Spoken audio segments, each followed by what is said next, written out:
Oh, and I'm back again. I worked a long day, and today's my Friday. Today's actually Monday, but Monday's my Friday since I have 2 days off during the week. I want to talk to you about two things, especially two things. The wickedness of this is unimaginable. The wickedness of what's going on with the churches and the Jews is unimaginable.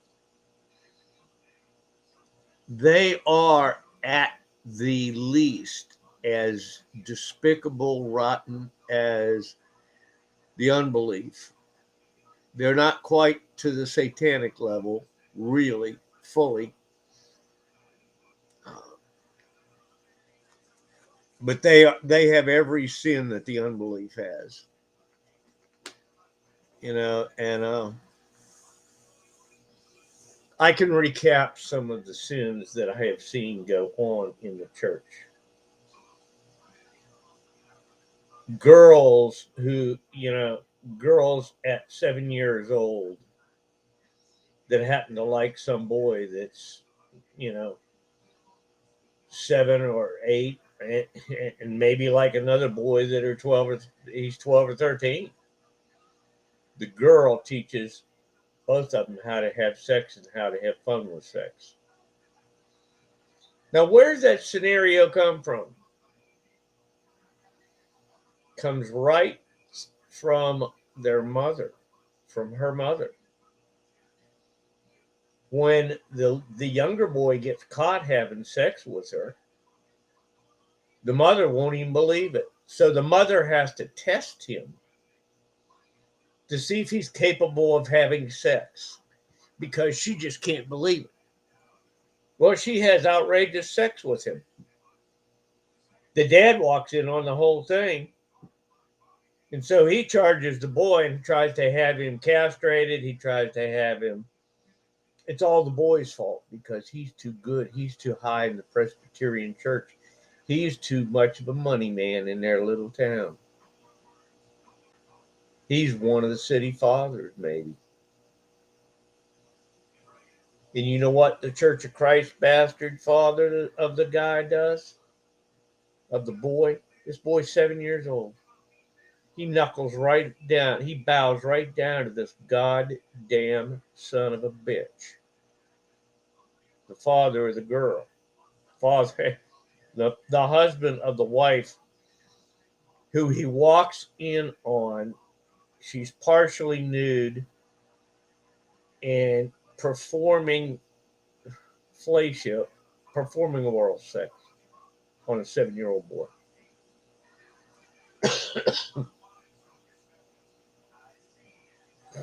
And it's all his fault. It's all his fault. He seduced the daughter and he seduced the mother. What kind of a pit of hell crap movie you think that you're talking about? You know, the nobility crap in Europe is that there is no sin. The nobility is never to be charged with sin because it's their choice. And if they choose to do it, then it's legal. That's exactly the right. That's the nobility code of Europe. It's an old, old code. And they have a goddamn warped brain perception of the whole thing. I think at one time, every nobility family in all of Europe had syphilis, and had secondary syphilis down their bloodline until they found cures for it. I think this is where all this mess came from. And you may not want the children to listen tonight. I'm going to be very outspoken. And I have no interest in what any church or any synagogue has to say about it or any temple. 2 John 10 to you, period. Damn your repent me, reprove me, and atone me. No, goddamn swine, dogs, and serpents, dragons, no. And you're black suited, no. Your white robe, no. Period. Your sword of the Lord, I will loose the sword of the Lord on you. And if I'm attacked, I will almost always use deadly force. That's what the law says. If I can see another way to do it, get through their damnable heads, I will try. But I've been through it too many times. Anyhow, back to this. That is an unbelievable sin. The damn kid is in the middle of this, and the father is knuckling under to the power and probable demon carried by this guy who's actually a pharmacist. And the pharmacist makes a deal and tells him that he's going to try to help. He's going to mix up some stuff that will reduce the sexual urges of this boy and give him some time to grow up and get right with God. All this, you can imagine a whole lot of crap. Before, okay, don't hurt him and don't cost me any money. Don't sue me. Don't sue me. Sue him? The mother should be in jail. The father should probably be in jail. The young girl, 7 years old, already having sex with at least 2 people. She actually confessed to the fact that she didn't want intercourse with the 13-year-old boy who tried to kill her. And that's another story.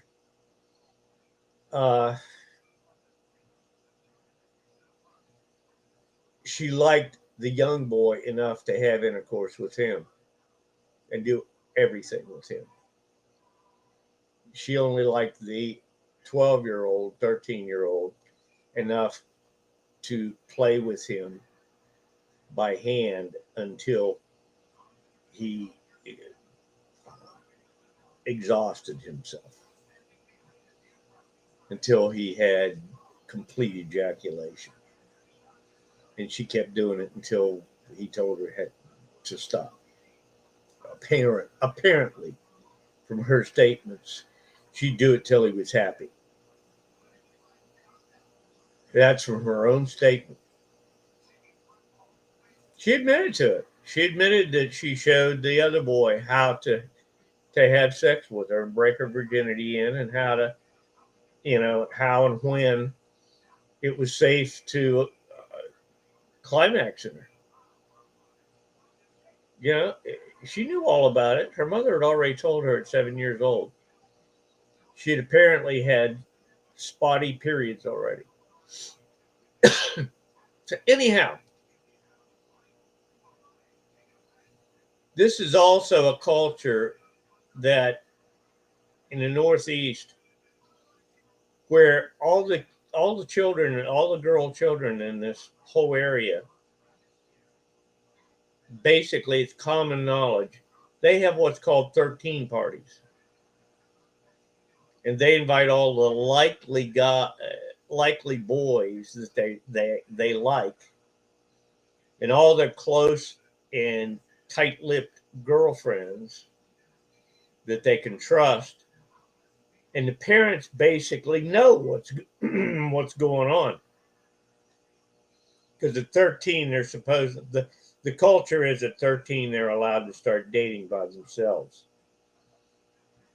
Well, at 13, here we go again with the flies.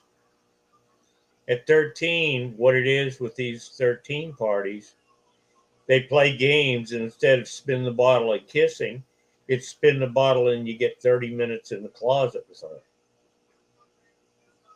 and she does whatever you want. She'll lose her virginity. She'll whatever. She'll usually try not to lose her virginity, but she'll make sure that you're happy. She will at least lose a majority of her virginity. That's the purpose of a 13 party. It's their 13th birthday, so it's time for them to start having sex or start having sexual encounters. This is a culture through the Northeast. And why I'm going through this. These are the Protestant. This is the Presbyterian. Hardline Presbyterian. This is the hardline Catholic that Bishop Sheen knew everything about because he was the local bishop for years and years. This is the Church of Christ. These are country girls, 12, 13 years old. They're out skinny dipping. When they get done, the reason they're probably skinny dipping, because they've already had sex and need to get wash up. And so they all go skinny dipping. These girls, and the church knows it. The church uses many of them. It was commonplace for the church elders when they got done with their business at their whatever meetings. It was commonplace for them to go ahead and let the girls in and have sex with them. That kind of stuff was commonplace. It was commonplace for the preacher to have he or the priest. They knew all the confessions. They would use them for leverage. They would tell, well, as a contrition, I need to show you how awful sex can be. And then they would basically forcibly take them and repeatedly, and maybe more than one, and break her of wanting sex. Didn't break her of wanting sex. It broke her spirit, and they just didn't give a damn anymore. As soon as they were intimidated or anything in any situation, well, the only way out of this is give them some sex.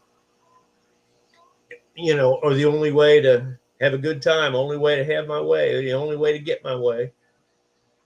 The whole society, the whole mentality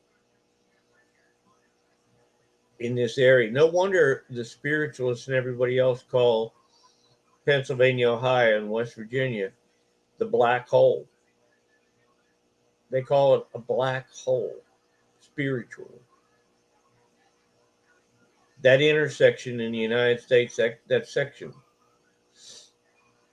there are unbelievable amounts of things that go on there. And I just gave you a perfect example of what does go on. And if you're cool, and if you play the game right, it is common knowledge that when you're dating anything from 10 or 12 years old up, you're basically expected at some point to start having sex, start giving it up, or start doing enough oral sex or something, to consistently make the boy happy enough that he doesn't care about the other.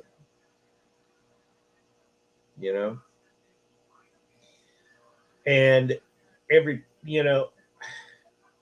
it goes on. Girls having sex with older men, and especially when you get into the mafia crowd. That was almost, that went without saying. If you didn't put out, they'd rape you. So these are the people that are talking about how high and mighty and puritanical and how they are holy, holy, holy, holy, holy, holy, and able to sit in judgment of other people in the churches. These are the union bosses that extort money and kill people. These are the mothers. I can tell you, I was accosted by like 7 or 8 older women when I was maybe 18, 17, 18, 16, 17, 18. And they weren't joking either. They would strip naked and start taking my pants down. They were not joking about it. And I had I still didn't even really know what I was doing. And everybody will lie. It's a consistent. You lie about it, lie about it, lie about it, lie, lie, lie until they quit asking. Because everybody knows how much trouble they would be in if the truth actually came out. A girl, when I was probably 6 years old, it used to cost me $5 for the neighbor girl, and I'd save up my money. It used to cost me $5 in the summer because she would come over and she'd pull her bathing suit down and show me her parts. She would let me play with the top, and then she would make me happy. Not intercourse. She would just make sure I was happy. And used to cost me $5, and it was fine until my dad caught the both of us one day in the little shed we had that he had. And yeah, I think the worst part of it, he was angry and frustrated because he couldn't dare do it. He couldn't dare be the one getting it.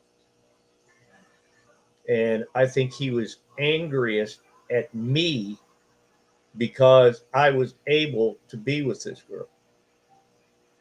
And she would come over and hunt me down and want to make me happy. And I offered her $5 one day, because I had a little bit of, I used to save it in a dime bag. And she said, "Sure, I'll, I'll do that for $5." And that's a way of life in those areas. It's a way of life to them. Was a way of life to a lot of them. And it was, nobody taught us any better. Nobody taught us any better. And you know what? After my dad caught us, after he whipped me and I came back out, she was standing there and she said, "I want my $5." She said, I made you happy. I want my $5. And I went and got it, gave it to her. And, it was like my dad, his biggest thing was, I think it just tore his guts out that cute little girl was doing that for me and not for him. Tore his guts out. And there are girls all over town, the whole area. And this is in the middle to late 50s, 57, 58, 50, on through the 60s. It was, and for whatever reason, girls developed very early up there. I don't know what the whole story was up there. I think it was a sick, demonic mess and ruled by the awful spirits in northern West Virginia, like the Mothman, who is a spirit of divination, I think. This wicked old bastard, the parson, the skinny guy that tried to, that, made a home invasion of us and tried to abduct me. And it took 5 police to carry a 100-pound man out, and he was throwing them all over the place. There were things like the goat lady, her son, who they knew had committed several murders, but they could just never find him because he stayed out in the woods. He was evidently a form of a giant, because some people had seen him sometimes, especially deer hunting, when they were deer hunting around there. And he was said to be like at least 7 feet tall and huge man. And, and he didn't speak. He grunt, snarl. He'd never had an education, never had anything, except he grew up in the woods. And his mother was very insane. Lived in a little goat farm, lived in the farm with the goats under a tree, under this huge tree. And I guess she was a white witch. And these people came out of World War II in Korea. They were so terrified of another war, they would basically they'd make a deal with the devil in like that to not have another war. They won the war, but the cost was so high.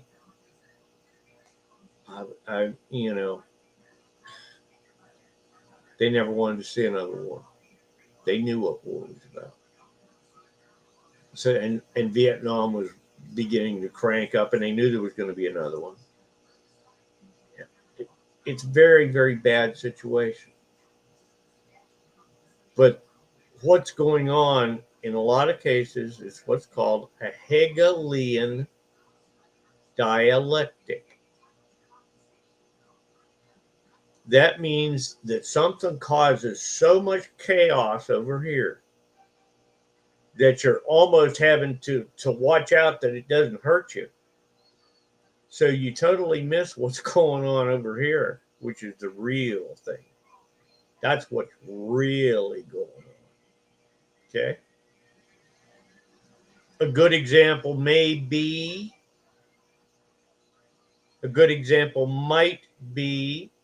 the wars. You don't pay any attention to the wars or what's really going on because there's a war going on. There's a war. So you pump trillions of dollars into the military industrialists. And who the hell do you think started the wars? They did. The DuPonts, Union Carbide, Winchester, all the big names of explosives, of guns, ammunition, and now it's electronics, electronic warfare, and it's very soon going to be UFO technology and particle beam ray, all that stuff. It's already lasers. It's already, to some degree, particle beam ray. And it's going to be dimensional warfare. You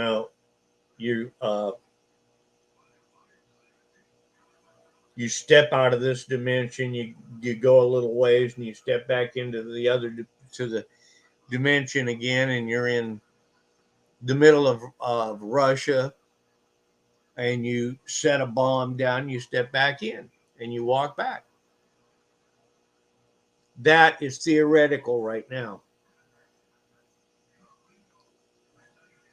Christ proved it's possible when he got away from the crowds that were going to kill him. He did literally that. And they're already working on that. Problem being the bombs and things that they're talking about having are so big and so deadly that one bomb that was talked about that I have firsthand knowledge of, it was theorized that the blast would be such a convulsion that the amount of heat and the amount of updraft from it would suck away a third of the atmosphere.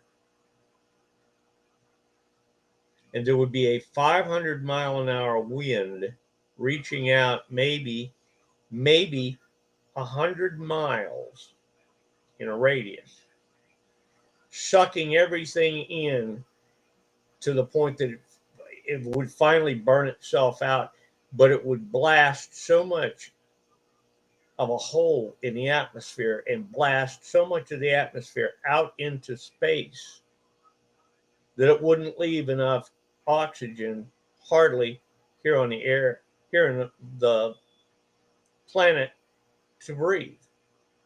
It would basically suffocate everybody. And if not that, then the radiation and the dust would. The other one, Bikini Atoll. Bikini Atoll is a place they set off the only really sophisticated hydrogen bomb that the United States had. The Russians set off one that ended up scaring them so bad they quit.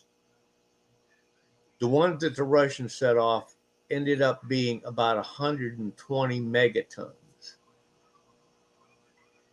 That's incredible. It terrified them. The blast of that hydrogen bomb stopped the Russians. They said, this is it. This is no more. We're not setting off any more bombs. Because the next one that they were going to try was a cobalt bomb.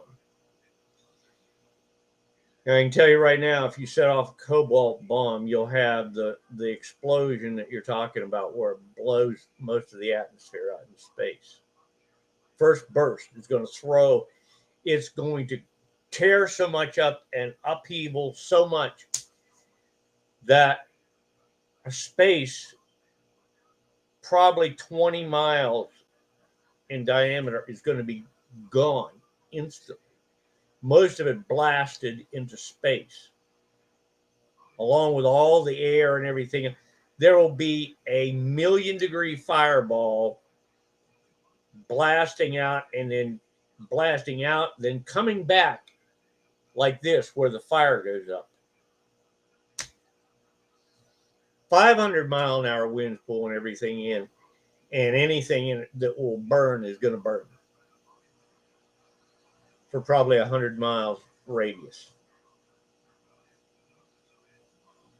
You just wiped out an area from Greensboro, North Carolina to Columbia, South Carolina, from Asheville to Raleigh.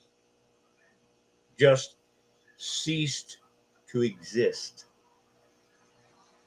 There's probably a hole in the ground 100 to 300 feet deep crater in that area of a blast crater. And that's all there is. And the destruction is incredible. So, in Moscow does not exist anymore. It was vaporized in 1/100th of a second. In 1/10 of a second, it was being blasted into the cosmos. But when they set off the bomb at Bikini Atoll, They scaled it down because they knew they had a little bit better technology than the Russians had. Anyhow, they set it off, but the problem was they set it off with deuterium, which is heavy water.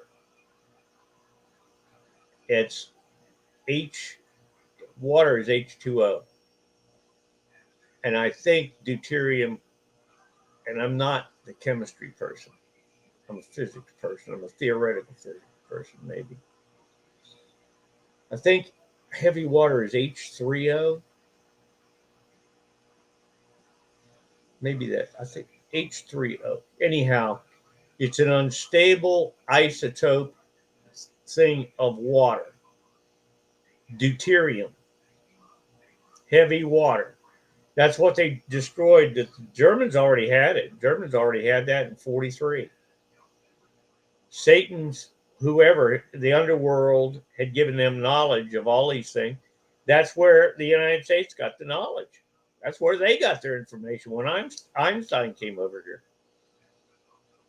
They, by grace of God, they blew up the storage in Norway of all the heavy water they had, and they couldn't experiment with it.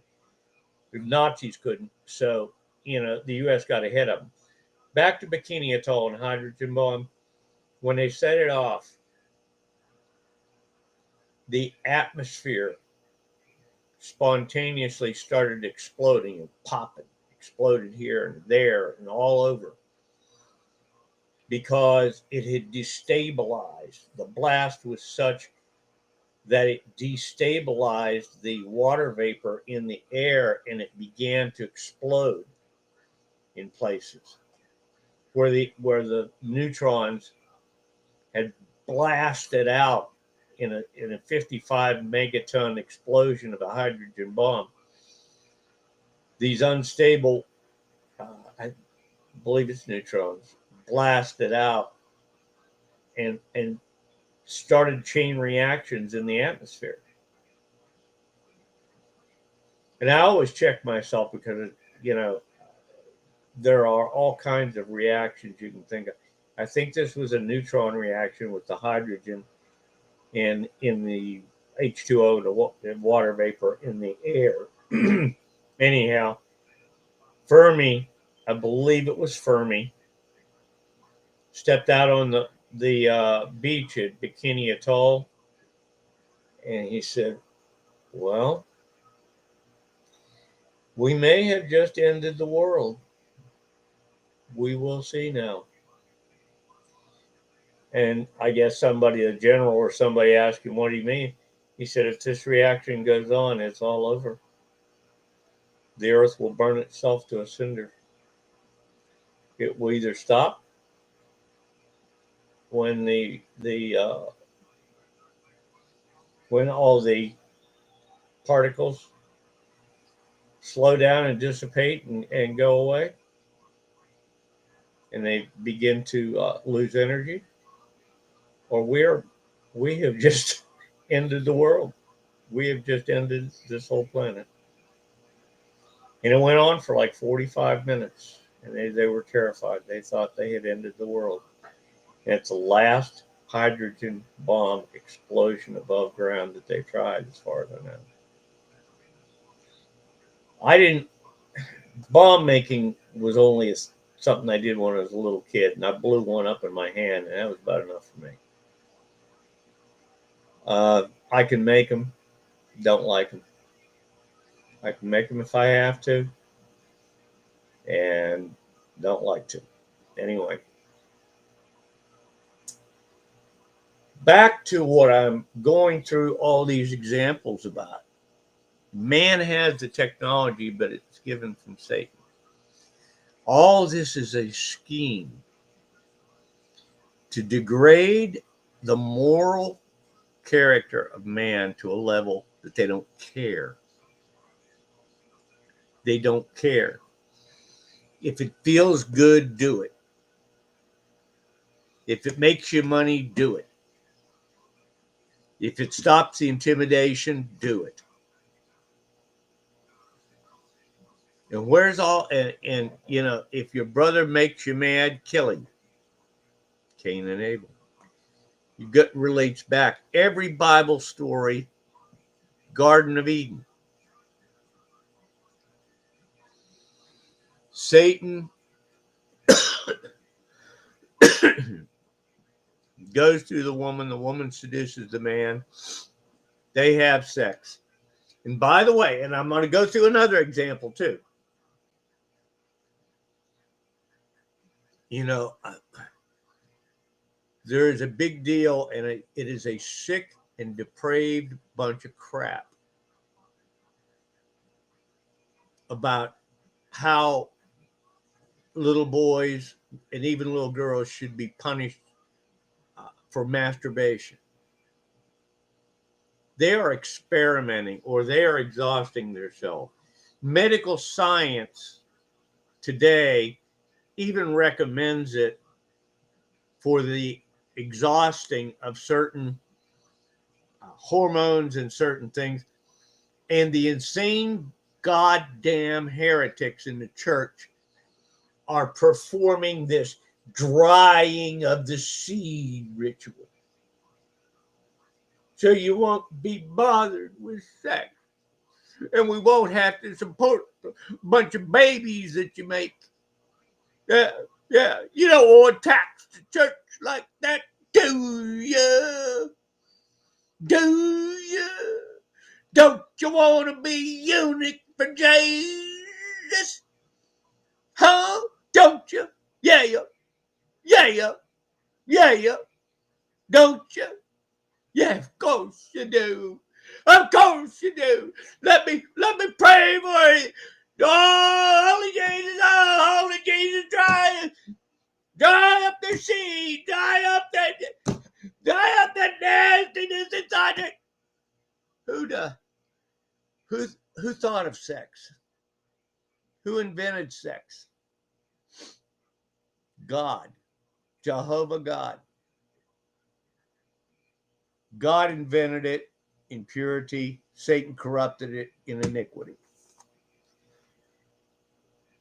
The only place in the Bible that masturbation is ever mentioned is God told a certain, I think he was a prophet, to go have relations with a certain woman that the guy hated. I think she was he wanted him to redeem a prostitute. Now, I don't remember exactly. I'd have to reread it. But the guy said, I will spill my seed on the dirt before I do this. And did. He was at the door of the place when he figured out what was going on. And he did. He spilled masturbation. He spilled his seed in the dirt and scuffed it away before he would, and that was his contempt for God. But, and listen very carefully and you think about this. The act was not the sin per se. That man's choice to be in the very presence of the holy God or an angel from God, I don't remember, it was probably an angel, and to contempt God himself in that manner, to turn around and say, no, I won't. This is what I'll do before I'll ever obey you in that. You know, he could have said, God, this is supposed to be wrong. I don't know what you're asking me to do this for. God has put up with being questioned and questioned and questioned. Abraham did it. All kinds. Jeremiah did it all the time. Jeremiah said, why have you been such a liar to me why have you been a liar to me for so long? because he didn't grant him what he expected. There was another thing going on. He finally he showed him what was going on, and he understood. This was blatant defiance, contempt, and blasphemy. The act wasn't the sin. The blasphemy in the face, the very face of Jehovah God was the sin. Now, medical science is saying it's good for older men, especially. It discharges some things in a way that men, if you're developed semen and it's not used, then it has to be reabsorbed in the body. And when when you get older, it can cause a breakdown of cells from them being forced and overworked from underactivity, and you develop cancer, prostate cancer. They're saying that sexual inactivity is one of the causes of prostate cancer. So it is a good thing, which God probably, I'm sure, already knew and probably was trying to explain, that regular marital sex is good for both people. And even I have seen God guard, protect, and prosper some non-marital relations that are ongoing. Now, I had a Lutheran priest one time that, a long time ago when I went to the Lutheran church. I said, don't you pronounce these people in marriage? He said, I don't pronounce anything. And this was a former synod priest. He said, we don't pronounce anything. We say this is becoming a civil union. We are joining these two people by law and all this. Then we ask God to bless their union and them coming together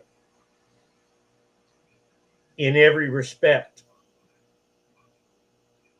Now,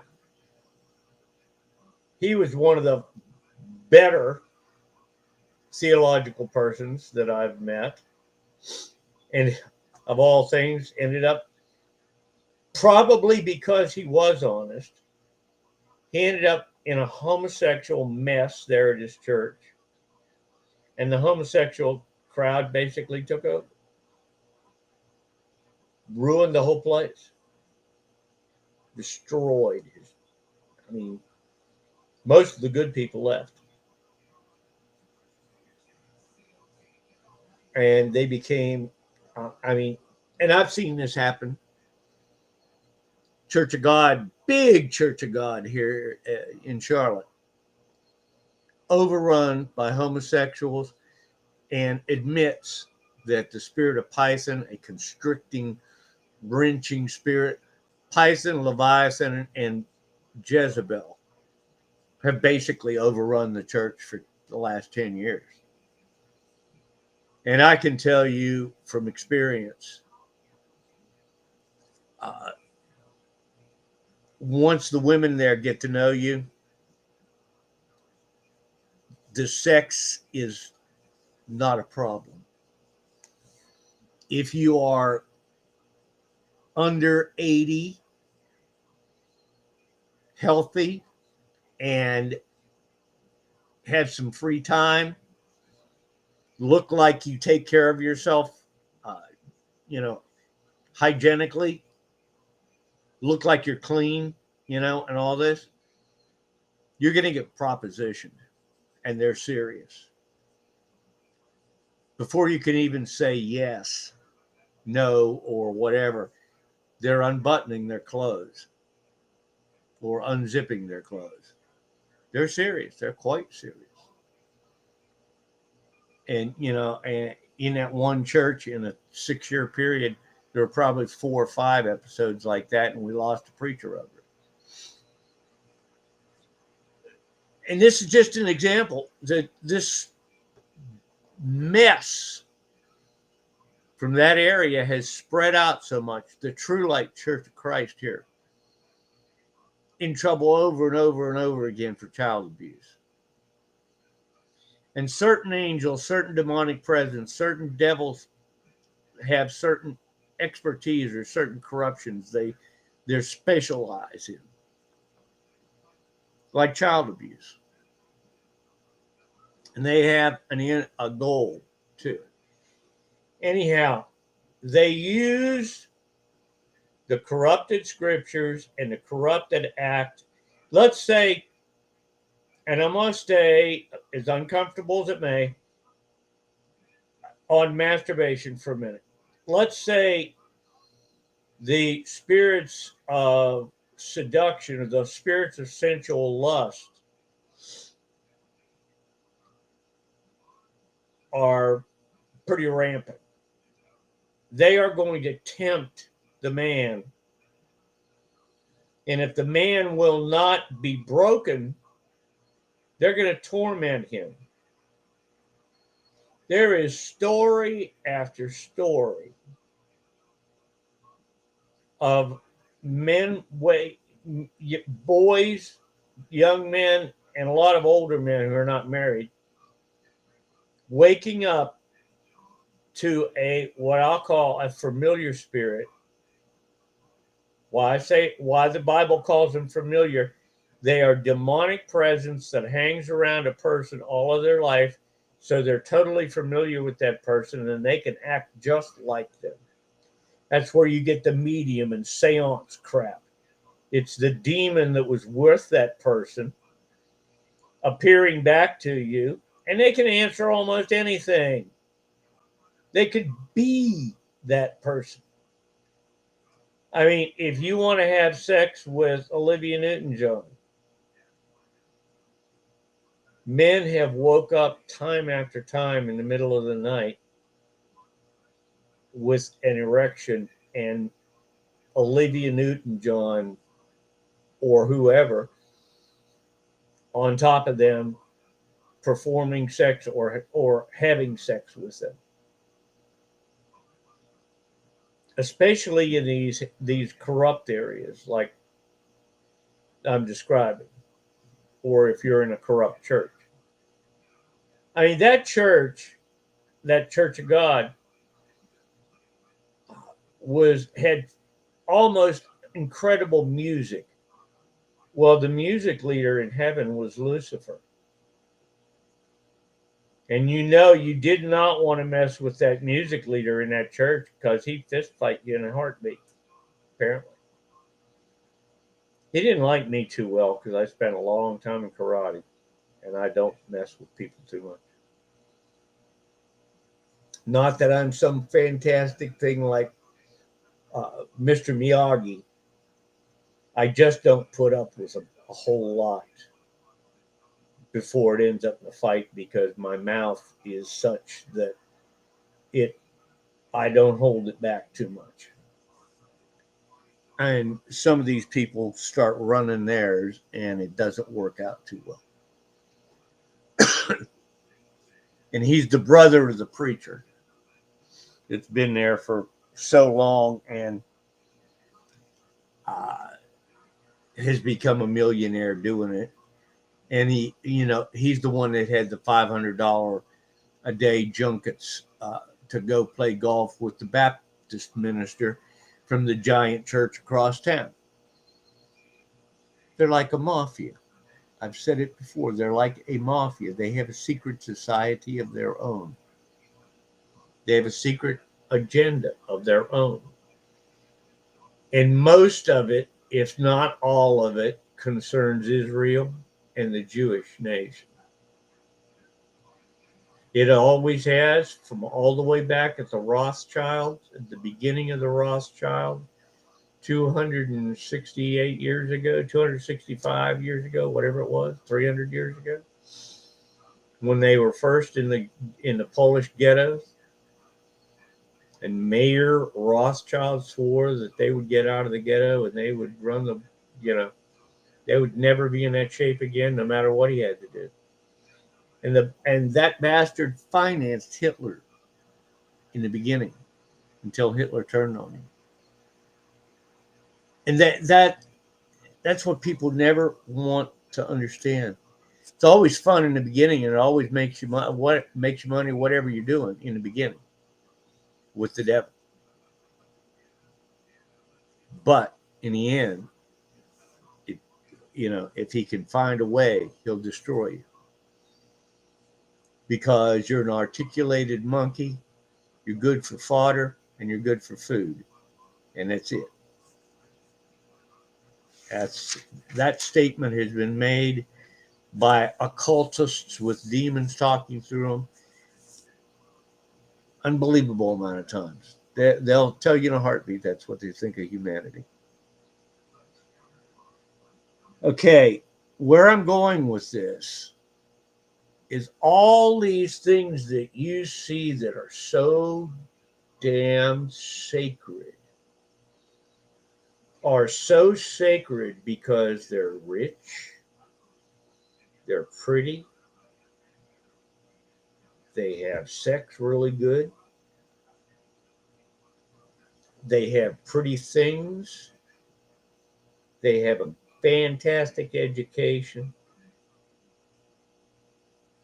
and most, if not all of them, operate spirits.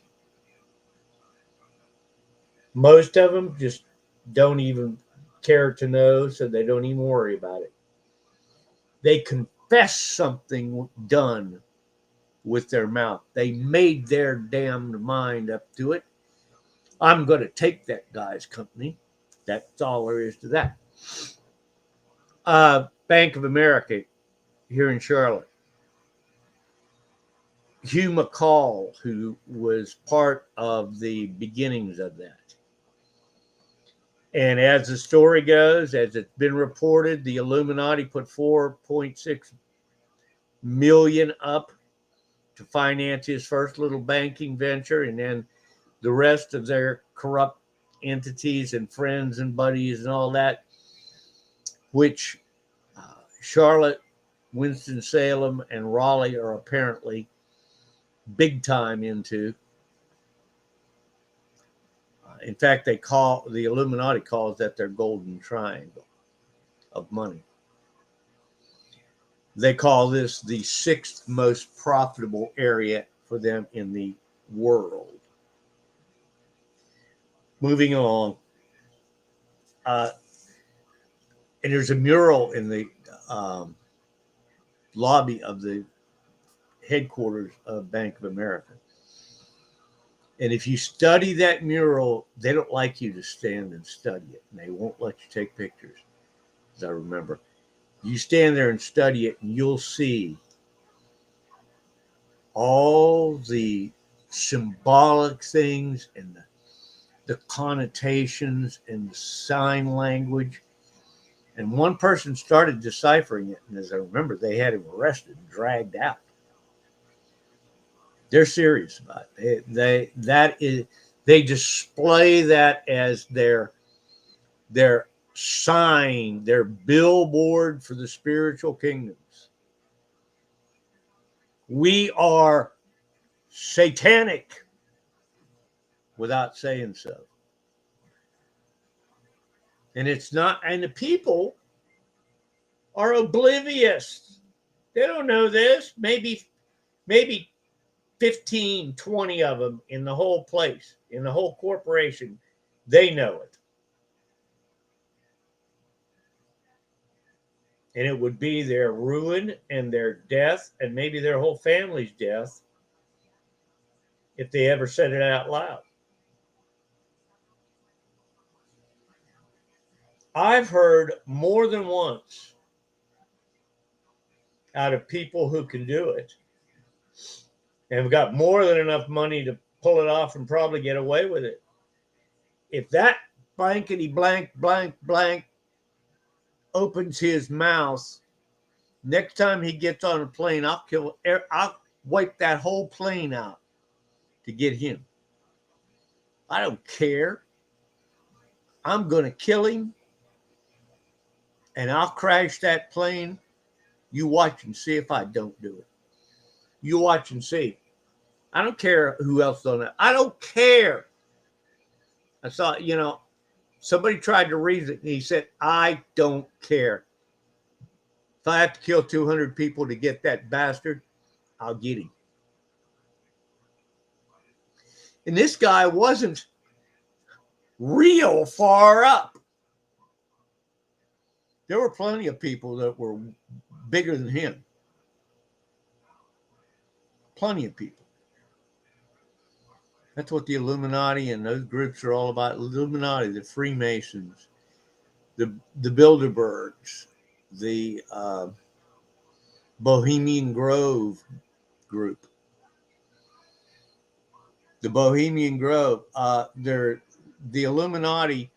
122 of the major corporations in the United States and 145 or 160 of the world corporations are almost completely owned by the Illuminati. And they will openly say they give homage to the God of this world, not Jehovah.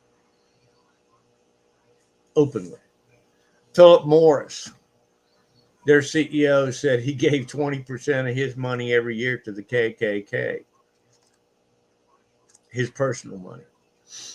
He was a big KKK person. They're satanic.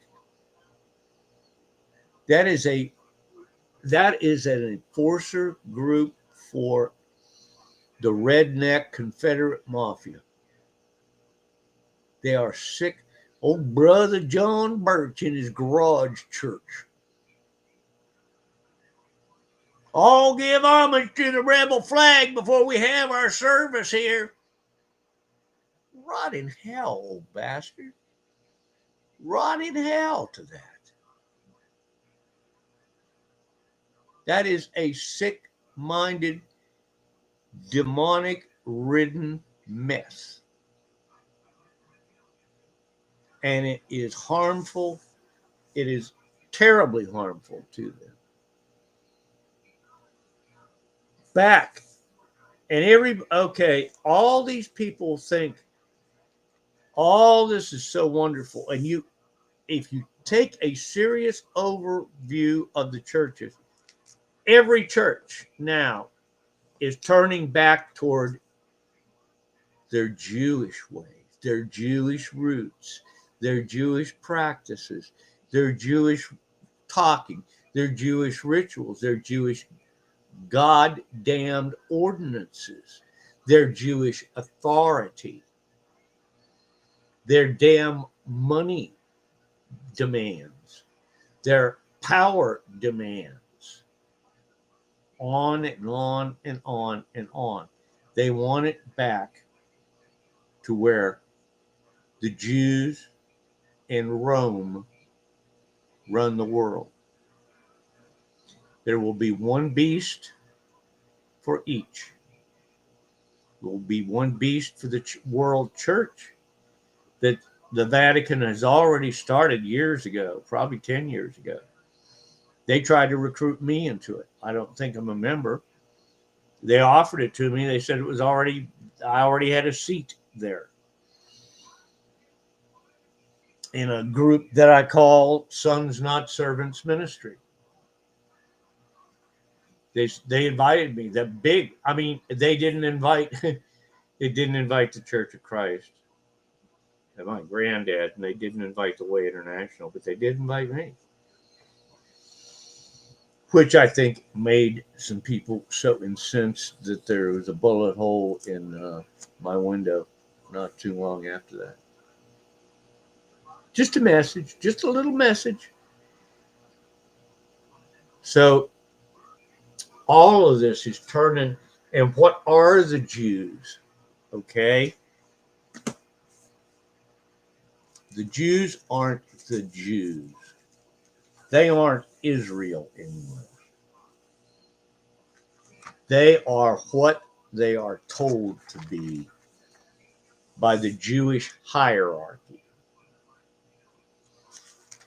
These are the people that go on the internet, on YouTube, and say, it was the Pharisees and the people were too easy on Jesus in crucifying him. They should have given him a slow boil in feces to make him suffer and degrade him even more and kill him that way,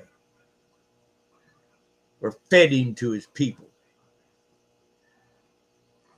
That's the kind of hate that the rabbis in Israel have. Rabbi Shumley said he will get rid of that King James Bible if no matter what he has to do. He's the American rabbi. He lives about 60 miles from here.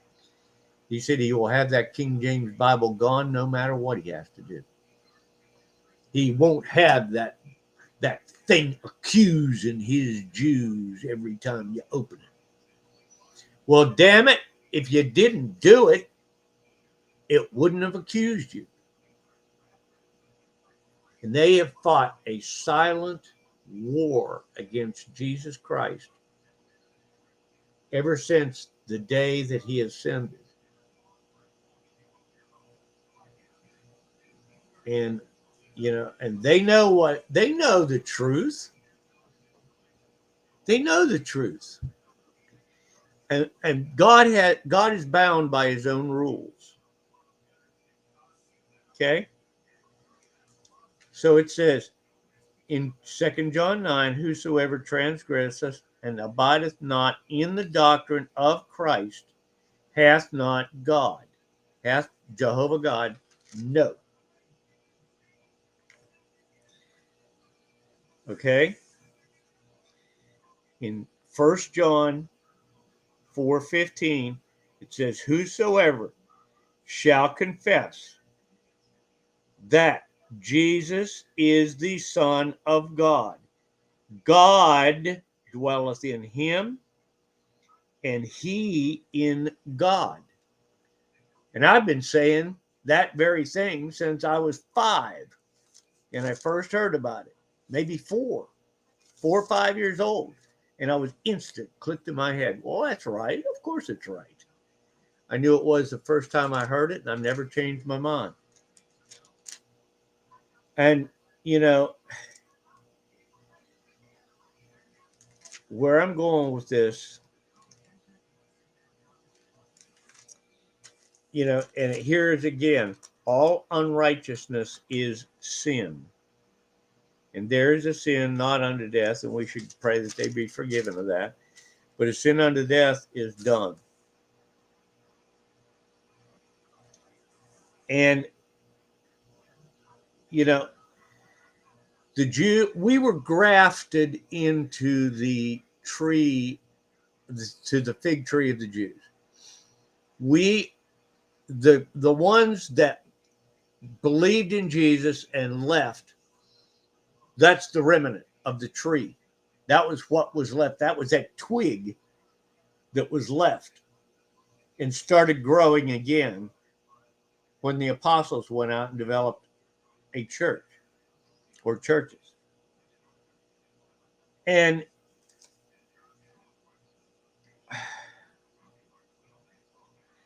it says very clearly in a lot of John, whosoever doeth not righteousness is not of God. Whosoever hateth his brother is a murderer, and ye know that no murderer hath eternal life abiding in him. Here we are. I said about test the spirits. It says, and he that keepeth his commandments dwelleth in him, and he in him. In other words, God, you are in God, and God is in you. You're in fellowship with him. And, in John, it talks a lot. In John 2:22, I think it is. Who is a liar but he that denieth that Jesus is the Christ? He is an antichrist. The denier, he is an antichrist that denieth the Father and the Son as two beings. Okay? All this Jesus God crap is crap. It's a load of crap from the devil. Jesus was the incarnate representation of a spirit being that couldn't come down here without frying the planet. And I'm being facetious. He could not come down here because the people could not endure him. When he actually came down onto the mountain to give the commandments, the people had to go back from the people were terrorized from the intense, the energy coming down. God told him, keep them back from me. You know, if they're sinful, he will do his judgment instantly. I mean, like dust gone. That's it.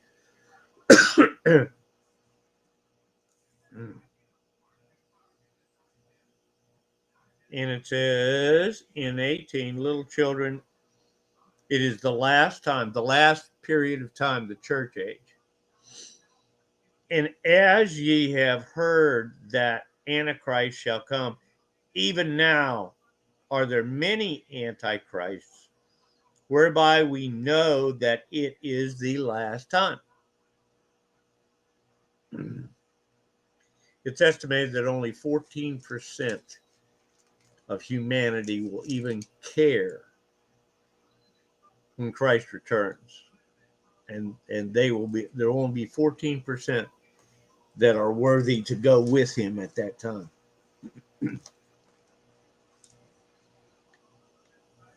And, it goes on and on and on and on and on.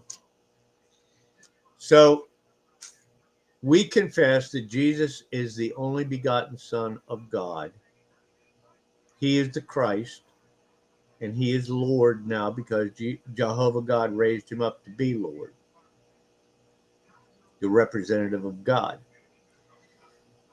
The Jews say they will curse and fight and go to war, whatever, to their last dying dollar of somebody else's, and their last fodder that they can send out to get killed to try to stop that. They have said they will not have Jesus as the Christ. They will not have him as the Son of God. And they'll kill anybody and everything they ever have to, corrupt it, ruin it. And that has been the aim and game of the Jews for 300 years. Yes, people have been cruel to them, but it is a cruelty that is somewhat deserved.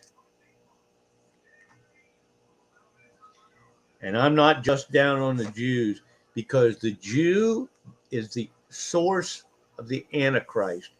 They are sly, manipulating, malevolent, rottenness to the extent nearly, and some of them are satanic, like the Rothschild. The Rothschild family are big Jews, but they'll tell you in a heartbeat they are Luciferian Jews. They are Luciferian Jews.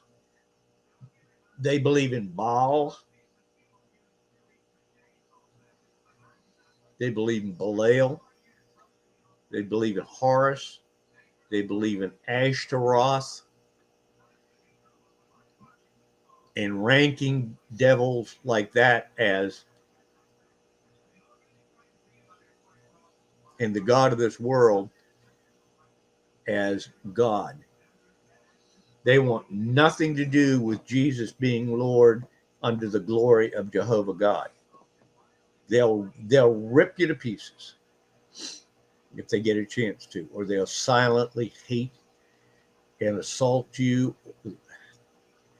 There is no limit to what they will do to you. The problem being, they have gotten so powerful and so much influence. And that's what happened. God knew it was going to happen. At some point, Zechariah says that there will be a war, and there could be. They attacked Syria again today, and Russia, Russia has already told them they're starting a war if they do it. And they also bombed the port at Tusla, something in Syria, which is the naval base for Russia. Now, they are very, very close. Israel thinks that maybe they think because the United States is their big stick, they can do as they please. And the United States would just come over there and whip Russia for them and hand Russia to them. I say no. And apparently I am right, because in Zechariah, it says in the last days, Israel will get themselves into a war. They got themselves into World War II. The Jewish bankers were the ones collecting the reparation from World War I, and they bankrupted all the people in Germany. They even took their food. They were cutting down their sacred black forest, and that was it. The Germans couldn't stand it. They went nuts, and so did their demons. That's what provoked the Holocaust and everything else. You can only beat a people down so far. That's the devil's game. He beats you down so far, then gives you a way to obey him, to get him off your back. And I say, to hell with him. And I say that he would have no power except it were given him from above. And he who does that, he has the greater sin. And I don't care who that is. If it's Jesus who gave grace to Satan, then Jesus has the greater sin. Why? Because God, through Jesus Christ, said so. In the end, there's going to be a terrible war. But in the Proverbs, and I want to go there for a minute. Proverbs, that Jesus said in Matthew chapter 21, we'll start in verse 33. Here another parable. There was a certain householder which planted a vineyard and hedged it round about, and digged the winepress and built a tower, and he let it out to husbandmen and went into a far country. Okay? All right. God is the owner. He started Adamic life here. He planted the vineyard, the garden, and he started all this up. He trusted the Israelites with it. Okay? He trusted the Israelites. And they pretty well ruined it. They pretty well blew it completely. Okay? Cain and Abel, on and on and on and on, every kind of betrayal there was. That's why Abraham asked God for one promise. And the promise of Abraham is that God wouldn't totally destroy the Israelites, the Jews. Because he knew how damned wicked they are. Anyhow. And when the time of the fruit drew near, he sent his servants to the husbandman being the caretaker, that they might receive the fruits of it. The husbandman took his servants, beat one, killed another, and stoned another. the servants, okay? And it's named like 2 times in the Bible. The servants were his prophets. And just about every prophet in the Bible was murdered. Okay? Except for John, the Apostle John. And he, I'm talking about Old Testament prophets and things. And all the apostles, except for John, were all murdered. Okay, they killed all the servants. This is a parable. So the definition being they killed all the ones that he sent to collect, to hold the people together. The wicked ones of them killed them. So in 36, again, he sent other servants more than the first, and they did unto them likewise, killed them. Now God even sent more. He sent Moses and some. They were despised, tried to kill them, all that. God got them through it, flooded the planet, and all kinds of things. Okay. He tried sending a whole bunch more prophets, patriarchal, right? All the way up to John the Baptist. They killed him. They murdered him, whatever. They wanted to pull the believing people together. Again, he sent other servants more than the first. They did unto them likewise. But last of all, he sent unto them his Son, Jesus Christ. Twofold thing. For Christ to perform their salvation and begin their teaching. Also, God was so wonderful that God could never comprehend his creation fully because God is 100% pure and cannot even consider sin. He is also a spirit being that is never, I guess, in remembrance or anything else, had a body. So he created an intermediary between God and man, partially man, partially God in spirit, that could comprehend both sides and be an interface for both sides. And God knew what it was going to take. It would take the death of his own son, torture and death of his own son, for this whole thing to be consummated. But he did it anyway because he cared that much about us.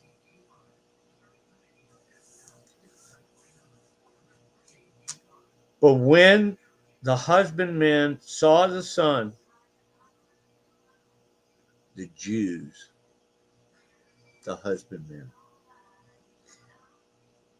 when they saw the son, they said amongst themselves, "This is the heir. Come, let us kill him, and let us seize on the inheritance." They figured if they killed Christ, it was all over because God wasn't going to come down here and incinerate the whole place. And if they got rid of Jesus, well, then Lucifer could step up. Of course, there's only one good replacement for him. That's Satan.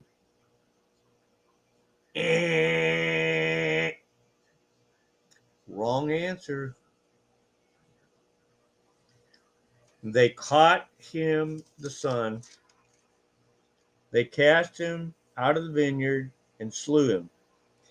When the Lord therefore of the vineyard cometh, what will he do unto those husbandmen who murdered his only begotten son? They say unto him, they say unto him, he will miserably destroy those wicked men and will let out his vineyard unto other husbandmen, which shall render him the fruits in their season. That was the destruction of Israel back when they destroyed the temple, and they didn't leave one stone upon another. And the Jews were destroyed, scattered all over the planet in 70 AD. He miserably destroyed them. And Jesus said unto them, Did ye never read in the scripture, the stone which the builders rejected, the same has become the head of the corner? This is the Lord's doing, and it is marvelous in our eyes. Therefore I say unto you, the kingdom of God shall be taken away from you. He's still talking to the Jews. All of his statements in the Gospels are aimed at the Jews and Rome. Okay, mostly to the Jews and the Jewish leaders.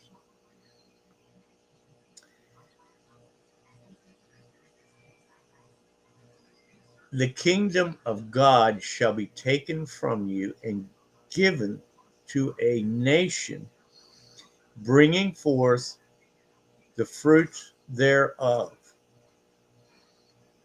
When he left, that was the end for Israel. Again, they got wiped out again. Paul was sent to the Gentiles, and the Gentile nation were the ones given the anointment to raise up followers to that, that's perfectly on cue, to raise up followers. And when Jesus does return, not the Dajjal and that crap, but when Jesus does return, then God will have the fruits of it. But in the meantime, the Jews are due one more destruction. In Zechariah, it says in the last days,